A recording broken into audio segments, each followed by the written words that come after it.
Movie के start में हमें एक फार्म हाउस को दिखाया जाता है जहाँ पर रात का वक्त था और एक चमकती हुई रोशनी उस फार्म हाउस में दिखाई देती है। ये चमकती हुई रोशनी कोई और नहीं बल्कि एक मैजिकल क्रिएचर था। अब जब सुबह होती है तो फार्म का ऑनर ये देखता है कि उसके फार्म को किसी ने बर्बाद कर दिया है। अब उस ऑनर को बहुत ज्यादा गुस्सा आता है क्योंकि ये सब उस रोशनी की वजह से हुआ था। अब फार्म का ऑनर अपने तीनों बेटों को बुलाता है और कहता है कि अब तुम तीनों को इस फार्म की पहरेदारी करनी होगी। और यहीं पर हम ऑनर के सबसे छोटे बेटे जॉन को देखते हैं। जॉन को सभी निकम्मा समझते थे और उसके बड़े भाई भी उसकी अच्छाई का फायदा उठाते थे। जॉन के भाई उसको अकेले ही पहरेदारी करने का कहते हैं। जॉन भी इस काम के लिए मान जाता है और पहरेदारी के लिए अकेला ही तैयार हो जाता है। अब जब जॉन फार्म पर बैठा हुआ था तो अचानक से वहाँ पर उसको कुछ आवाज सुनाई देती है। वो अपने पीछे मुड़कर देखता है तो उसके पीछे एक व्हाइट कलर का घोड़ा खड़ा था। जॉन को अपनी आंखों पर यकीन नहीं होता कि उसने इतना बड़ा और सफेद कलर का घोड़ा देखा है। अब वो उस घोड़े को पकड़ने की कोशिश करता है। एक रस्सी वो घोड़े पर डाल देता है। अब वो घोड़ा तेजी से भागने लगता है मगर तभी जॉन उस रस्सी को पकड़ लेता है जिस वजह से जॉन भी उस घोड़े के साथ आगे चला जाता है। मगर जब घोड़ा थोड़ा सा आगे जाता है तो वो अनबैलेंस हो जाता है और दलदल में गिर जाता है। अब जॉन उस घोड़े की मदद करता है, उसको दलदल से बाहर निकाल लेता है। तभी जॉन देखता है कि उस घोड़े की आंखों में आंसू थे और ये देखकर जॉन उस घोड़े के लिए बहुत ही ज्यादा बुरा फील करता है। जॉन उस घोड़े से ये प्रॉमिस लेता है कि आइंदा वो घोड़ा उनके फार्म पर नहीं आएगा। जिसके बाद वो घोड़ा जॉन को शुक्रिया कहता है और वहाँ से चला जाता है। उसके बाद जॉन भी अपने घर आ जाता है। अब जॉन को दोबारा अपने फार्म से कुछ आवाजें आती हैं। जब जॉन वहाँ पर चेक करने जाता है तो वहाँ पर जाकर वो हैरान हो जाता है।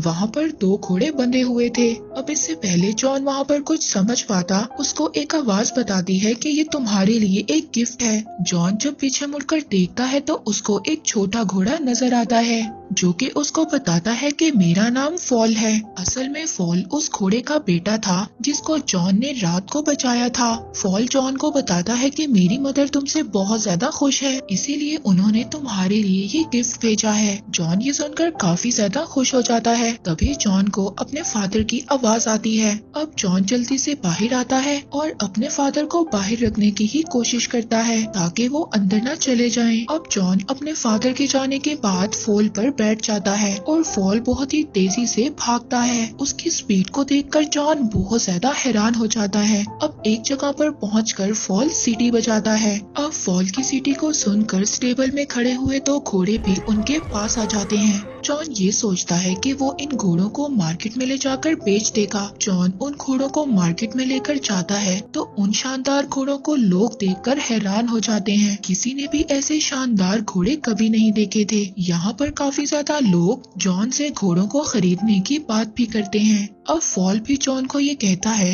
कि वो ये दोनों घोड़े उस बूढ़े आदमी को बेच दे। मगर जॉन ये दोनों घोड़े किंग को ही बेचना चाहता था। जब किंग वहाँ पर आता है तो उसको भी ये दोनों घोड़े बहुत ज्यादा पसंद आते हैं। मगर किंग का मिनिस्टर उससे कहता है कि उसको ये दोनों घोड़े चोरी के लग रहे हैं। किंग इसी बात का फायदा उठाकर बगैर पैसों के जॉन से वो दोनों घोड़े ले लेता है। जॉन किंग से जब पैसों की बात करता है तो किंग उसको बगैर जवाब दिए वहाँ से चला जाता है। फॉल यहाँ पर जॉन को डांटता है और कहता है कि मैंने तुम्हें कहा था ये दोनों घोड़े उस बूढ़े आदमी को बेच दो। खैर फॉल जब जॉन को उदास देखता है तो वो दोबारा से सीटी बजाता है और वो दोनों घोड़े जॉन के पास आ जाते हैं। लेकिन उन दोनों घोड़ों की वजह से किंग की बग्गी पलट जाती है और वो आटे की बोरियों में गिर जाते हैं। अब किंग को इस बात से बहुत ज्यादा गुस्सा तो आता है मगर किंग चैम्बर की वजह से कुछ भी नहीं कहता और वो जॉन से इन घोड़ों की कीमत लगाने का कहता है। जॉन उन घोड़ों की बहुत ही ज्यादा कीमत लगाता है जिस पर किंग के लोग उसको सजेस्ट करते हैं कि वो जॉन को अपने पास ही काम करने के लिए रख ले क्योंकि जब जॉन यहाँ पर रहेगा तो किंग अपनी बेइज्जती का बदला भी ले सकते हैं। जॉन भी उनकी बात को एक्सेप्ट कर लेता है और वहाँ पर रहकर किंग के कामों को करने लगता है। अब किंग का असिस्टेंट किंग से कहता है क्यों ना हम जॉन से एक फिनिक्स बर्ड को बुलवाएं। वो एक फायर बर्ड था और उसको लाना बहुत ज्यादा मुश्किल था। अब किंग का असिस्टेंट ये कहता है कि उसको लाना बहुत मुश्किल है और जॉन उसको कभी भी ला नहीं सकेगा और तभी आप जॉन को मौत की सजा सुना देना। अब किंग को अपने असिस्टेंट का आइडिया बहुत अच्छा लगता है। किंग अब ये सब जॉन से कहता है। जॉन भी इस बात के लिए तैयार हो जाता है। अब फॉल को जब ये बात पता चलती है तो वो जॉन से कहता है कि ऐसा करना बहुत ही ज्यादा खतरनाक है, क्योंकि जिसने भी ऐसा किया है और जो भी उस बर्ड की तलाश में गया है कभी भी वापस नहीं आया। मगर जॉन ने ये चैलेंज एक्सेप्ट कर लिया था, इसलिए वो पीछे नहीं हट रहा था। अब फॉल को भी जॉन की मदद करना थी, इसीलिए अब वो जॉन को एक जंगल में ले जाता है जहाँ पर वो उसको एक ड्रीम नट दिखाता है। वो जॉन को बताता है कि ये फायर बर्ड के स्पेशल नट्स हैं और वो इनको बहुत ज्यादा पसंद करता है। मगर ये नट्स ऐसे हैं जैसे ही वो फायर बर्ड इनको खाएगा वो गहरी नींद में सो जाएगा, जिसके बाद हम उसको आसानी से पकड़ लेंगे। जिसके बाद अब ये दोनों उस जगह पर पहुंच जाते हैं जहाँ पर फायर बर्ड रहता था। फॉल उसको ये भी बताता है कि फायर बर्ड जमीन के नीचे रहता है।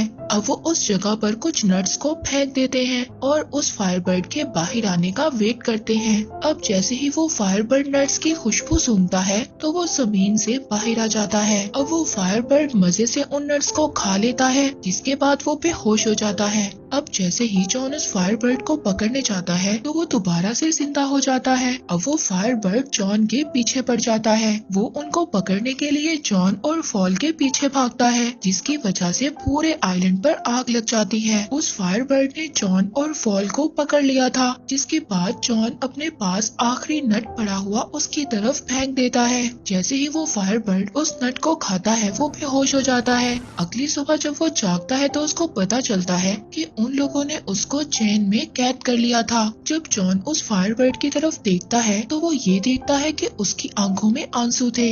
ये देखकर जॉन को बहुत ज्यादा बुरा फील होता है, जिसकी वजह से वो उस फायर बर्ड को आजाद कर देता है। जैसे ही वो फायर बर्ड आजाद होता है वो अपने पंख फैलाकर वहाँ से उड़ जाता है और जाते हुए वो अपना एक पंख जॉन को दे देता है और वो पंख हीट की वजह से ग्लो कर रहा था।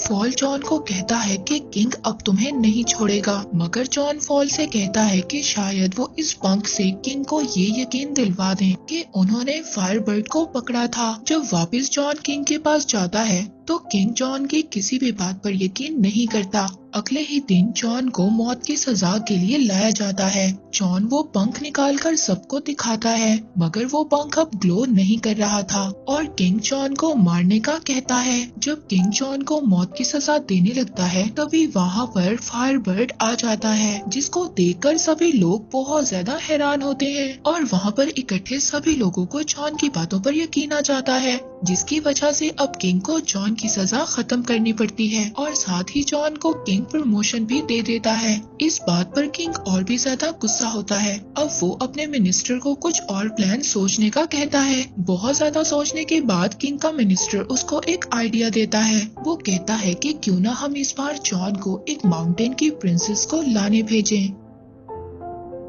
पहले तो जॉन इस बात पर कामयाब नहीं होगा और अगर वो ऐसा कर लेता है तो इसमें आपका ही फायदा है। आप उस प्रिंसेस से शादी कर लेना, दोनों ही तरफ में आपका फायदा है। किंग को ये आइडिया बहुत ही ज्यादा पसंद आता है और वो जॉन को इस मिशन पर भेज देता है। अब जॉन उस सार माउंटेन पर पहुंच जाता है जहां पर वो प्रिंसेस रहती थी। वो देखता है कि माउंटेन पर कैसल के अंदर जाने का रास्ता एक बहुत ही मोटी बर्फ से बना हुआ है, जिसको तोड़ना बहुत ही ज्यादा मुश्किल था। तभी अचानक से वहाँ पर फायर बर्ड का एक पंख उड़कर आता है और उस बर्फ की दीवार में लग जाता है, जिससे वो दीवार टूट जाती है, जिससे वहाँ पर एक पानी का सैलाब आ जाता है। फॉल उसमें बहकर नीचे गिर जाता है और एक स्नो बॉल की तरह माउंटेन से नीचे गिर जाता है। जॉन अब कैसल के अंदर जाता है। उसको वहाँ पर बहुत ज्यादा लड़कियाँ नजर आती हैं और वो सभी लड़कियाँ सो रही थी। अब उनमें से असल प्रिंसेस कौन सी थी ये जानना बहुत ही ज्यादा मुश्किल था, लेकिन उस फायर बर्ड का एक पंख खाकर एक लड़की के पास गिर जाता है, जिससे कि जॉन ये बात समझ आता है कि वही लड़की प्रिंसेस है। जॉन उस लड़की की खूबसूरती को देखकर हैरान हो जाता है और उसको बताता है कि उसके किंग उससे शादी करना चाहते हैं। मगर वो लड़की जॉन से कहती है कि अगर तुम्हारे किंग इतने ही ज्यादा बहादुर होते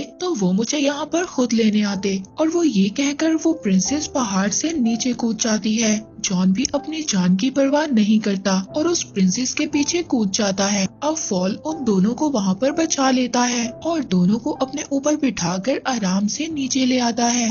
फॉल जॉन को देखकर ये समझ गया था कि जॉन प्रिंसेस को पसंद करने लगा है। फॉल उसको समझाता है कि अगर ये बात किंग को पता चल गई तो तुम्हारे लिए मुसीबत और भी ज्यादा बढ़ जाएगी। यहाँ पर प्रिंसेस भी सब बातें छुपकर सुन लेती है। प्रिंसेस को भी ये लगता था कि वो शायद जॉन को पसंद करने लग गई है। इसके बाद वो लोग किंग के पास वापस जाते हैं। वहाँ पर सभी लोग इतनी खूबसूरत प्रिंसेस को देखकर हैरान हो जाते हैं। अब किंग जब जॉन को जिंदा देखता है तो उसको गुस्सा तो आता है, मगर किंग के आदमी उसको समझाते हैं कि इसमें उसका ही फायदा है। अब वो लोग जॉन को प्रमोट भी कर देते हैं, मगर जॉन इन सबसे ज्यादा खुश नहीं था। उसको प्रिंसेस की फिक्र थी। अब वो छुपकर प्रिंसेस के पास जाता है। इससे पहले कि वो प्रिंसेस को कुछ बताए, किंग के लोग आकर प्रिंसेस को वहाँ से ले जाते हैं। अब किंग प्रिंसेस को शादी के लिए प्रपोज करता है, मगर प्रिंसेस उससे कहती है कि वो एक शर्त पर शादी करेगी कि अगर वो प्रिंसेस को वो रिंग ला कर दे जो उसकी दादी की थी, और वो रिंग एक समुंदर में गिर गई थी, और वो रिंग जब तक उसके पास नहीं आ जाती वो शादी नहीं कर सकती। अब प्रिंसेस की बात से किंग वहाँ पर परेशान हो जाता है, मगर तभी वहाँ पर जॉन आता है। जॉन को जब किंग देखता है तो ये काम भी जॉन को कह देता है। जॉन फॉल से उस किंग के बारे में बात करता है, मगर फॉल उसको कहता है कि उस रिंग के बारे में उसको कोई भी नॉलेज नहीं है। मगर फॉल इस बारे में अपनी मदर से बात करता है। वो उसको बताती है कि वो रिंग वेल के पेट में है, जो वेल उनको समंदर के बीच एक आइलैंड के पास मिलेगी। अब जॉन फॉल के साथ जाता है, मगर वहाँ पर कुछ बर्ड्स के टकराने से फॉल नीचे गिर जाता है और पता चलता है कि जॉन उस वेल तक पहुँच गया है। जॉन पानी के नीचे बड़ी बड़ी जंजीरों को देखता है और उन जंजीरों से बंधी हुई एक बहुत बड़ी वेल को देखता है। जब जॉन पानी से बाहर आता है तो फॉल उसको बताता है ये पूरा आइलैंड ही असल में वो वेल है जिसके बारे में फॉल की मदर ने उसको बताया था। जॉन वेल से पूछता है कि ऐसा उसके साथ किसने किया। वेल जॉन को बताती है कि उसने गलती से कुछ शिप्स को निगल लिया था, इसीलिए वहाँ पर बाकी सेलर्स ने उस वेल को यहाँ पर कैद कर दिया। मगर अब ये वेल अपनी गलती को सुधारना चाहती है। जॉन को उस वेल के लिए बहुत ज्यादा बुरा लगता है। अब जॉन को एक आइडिया आता है। वो ये सोचता है कि अगर वो इस वेल को ठीक दिलवा दे तो वो इसके अंदर से शिप्स को निकाल सकता है, और अपने प्लान के अकॉर्डिंग वो उस वेल की नाक में चले जाते हैं और उसकी नाक को टिकल करने लगते हैं।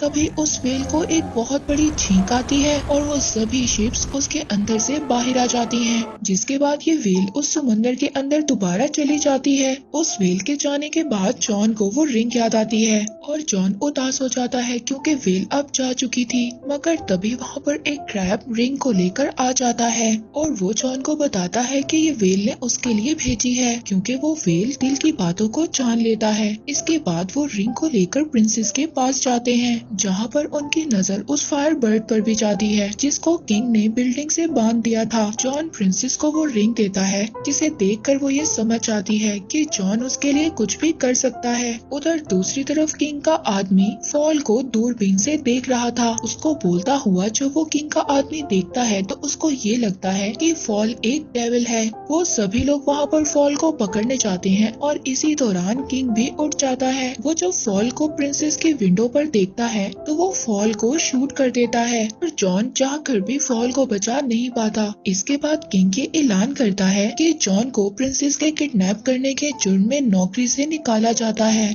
और कुछ ही दिनों में उसको मौत की सजा मिलेगी। तभी प्रिंसेस फॉल से मिलती है और उसको बताती है कि उसके एक आइडिया की वजह से जॉन और भी ज्यादा मुसीबत में फंस गया है। वो फॉल को बताती है कि उसने किंग को शादी से बचने के लिए 3 अलग अलग पॉट्स में नहाने के लिए कहा था, जहाँ पर पहले पॉट में उबलता हुआ पानी और दूसरे पॉट में बर्फ का पानी और तीसरे में उबलता हुआ दूध होगा। उसने किंग को बताया कि ऐसा करने से वो दोबारा से जवान हो जाएंगे, मगर किंग को ये सब ठीक नहीं लग रहा था, जिस पर किंग का आदमी उसको कहता है कि पहले वो इन सब चीजों को जॉन पर आजमा कर देखे। अब प्रिंसेस फॉल को इस बात से बचने का तरीका बताती है। अगर वो पहले पॉट में उसकी दादी की रिंग और दूसरे पॉट में उस फायर बर्ड का पंख और तीसरे में लाइफ और डेथ फ्लावर्स डाल दें तो जॉन की लाइफ बच सकती है। फॉल प्रिंसेस से उन फ्लावर्स के बारे में पूछता है, जिस पर प्रिंसेस फॉल को कहती है कि वो फ्लावर्स उसको दुनिया के आखिरी कोने में मिलेंगे। फॉल कहता है कि इन सब में तो बहुत ज्यादा वक्त लग जाएगा, लेकिन प्रिंसेस उसको कहती है कि तुम्हारी स्पीड से ये काम जल्दी हो जाएगा। अब फॉल इंजर्ड होने के बावजूद उन फ्लावर्स को लेने जाता है और अगली सुबह वो पॉट्स भी तैयार हो जाते हैं और यहाँ पर किंग ये सोचता है कि यही सही वक्त है सबको ये बताने का कि वो कितना रहमदिल है। वो सबको ये बताता है कि ये प्रोसेस असल में जॉन को दिया हुआ दूसरा मौका है, क्योंकि वो अगर इन सब में कामयाब हो गया तो वो जॉन को आजाद कर देंगे। इसके बाद वो जॉन को उस पॉट में धकेल देता है और प्रिंसेस भी चुपके से अपनी रिंग उस पॉट में डाल देती है और उस रिंग के मैजिक से जॉन सही सलामत पहले पॉट से निकलकर दूसरे पॉट में गिर जाता है। ये सब देखकर वो फायरबर्ड चिल्लाने लगता है। उस फायरबर्ड की आवाज उस कैद हुए पंख तक पहुंच जाती है और वो वहां से निकलकर फौरन ही दूसरे पॉट में गिर जाता है, जिसके बाद जॉन तीसरे और फाइनल पॉट में गिरता है। प्रिंसेस फॉल के आने का इंतजार कर रही थी। दूसरी तरफ हम देखते हैं कि फॉल उस फ्लावर तक पहुंच गया था, लेकिन उस फ्लावर को तोड़ने से पहले फॉल को ये पता चलता है कि इस फ्लावर को जो भी तोड़ेगा उसकी डेथ हो जाएगी। लेकिन इस बात की परवाह किए बिना वो उस फूल को तोड़ लेता है। उधर बाकी सब लोगों को ये लग रहा था कि जॉन मर गया है और वो सभी लोग उदास होकर वहाँ से जाने लगते हैं, पर तभी वहाँ पर फॉल आ जाता है जो कि उस फ्लावर को उस पॉट में गिरा देता है और देखते ही देखते जॉन उस पॉट से एक प्रिंस की तरह बाहर आता है। अब ये देखकर किंग भी पहले पॉट में जंप लगाता है, मगर दोबारा से जवान होने की बजाय वो एक बबल में कैद होकर वहाँ से चला जाता है। सभी लोग इस बात को देखकर बहुत ज्यादा खुश होते हैं और वो अपना नया किंग जॉन को बना लेते हैं। जॉन और प्रिंसेस फॉल को ढूंढने जाते हैं। फॉल को ये लग रहा था कि अब वो मरने वाला है, मगर प्रिंसेस फॉल को बताती है कि वो फ्लावर सिर्फ उसका टेस्ट ले रहा था। मूवी के लास्ट सीन में हम जॉन और प्रिंसेस की शादी को देखते हैं और इसी के साथ ये मूवी यहीं पर एंड हो जाती है।